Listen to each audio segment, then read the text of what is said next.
Dr. Jennifer Margulis starts us out with some great advice for those who have not yet received the injections and her recommendations for having a healthy body and a good immune system for both those who have and those who haven't had the shot. If you choose to wait on this vaccine, you can always get it later. So that is always a reversible choice. If you just decide, I'm going to take my time, wait and see, you can always get the vaccine later. If you get the vaccine now and you have a bad reaction, you can't undo what you've already done.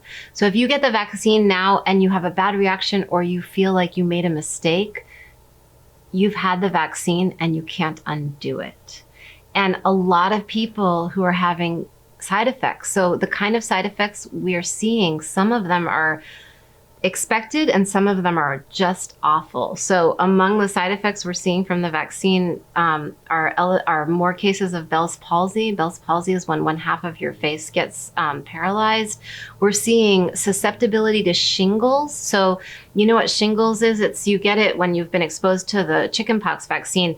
But we're seeing temporally, we're seeing between like 7 and 11 days after the vaccine, people having massive cases of shingles, young people getting shingles. We're also seeing menstrual problems like abnormally heavy periods or a month of a period or 2 weeks of a period. We have anecdotal reports of post-menopausal women having periods after the vaccine. We're also seeing leg paralysis and spasms and nervous system events. Those are just a few of the side effects. That said, some people, another side effect that we've seen anecdotally is people feeling sicker. They feel like their skin hurts, like they're sicker than they've ever felt in their life.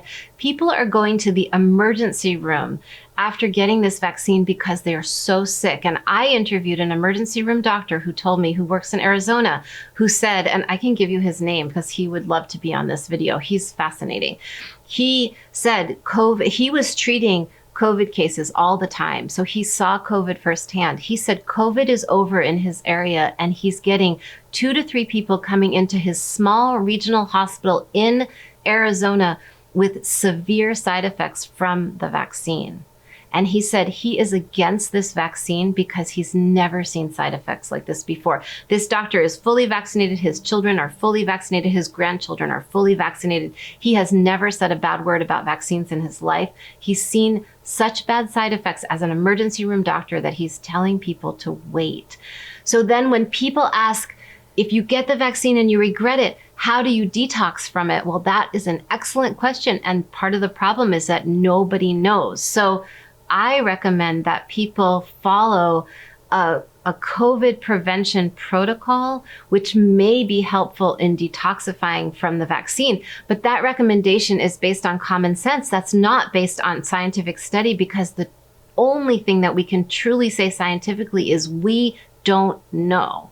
So how can you recommend helping people detox if we don't know how to detox? Well, we do know how to support the immune system. And so using the best practices of supporting the immune system, the things that help fight against COVID, it would make sense that those practices would also help us fight against vaccine side effects. But the truth is that nobody really knows. Some of the things that we need to do to support the immune system are not so sexy.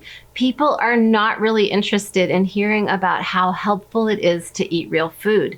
We in America eat a SAD diet, the standard American diet. Our weapons of mass destruction are knives and forks and spoons. And the reason why I say that is because all of us were eating Pop-Tarts for breakfast. We're eating, canned soup for lunch. We're eating McDonald's for dinner. And if you eat that way, your body's not going to be healthy. You would never put the wrong kind of gas in your car, but we are always putting the wrong kind of food in our bodies. But it's not sexy to talk about food. It's not, and it's like, people are baffled. What do you mean I shouldn't eat Pop-Tarts for breakfast? Like, that is a strange concept. And the truth is, though, if you want to have a healthy body and a good immune system, you have to feed yourself right. There's other things that really, really help your health and your immune system. Going outside and getting sunshine is another one. Getting exercise really matters. So it doesn't mean, I'm not telling you have to go to the gym for 5 hours every day like Jennifer Aniston does. But what I am saying is that you have to move your body. You can't be sedentary sitting down all day. Take the stairs instead of the elevator. Play catch with your son. Have fun, go out and do Frisbee. And the thing is, all of those kinds of things, exercise, that oxygenates your blood, that helps your immune system be online. There are reasons, but the problem is nobody makes any money off of you if you're eating healthy, organic food.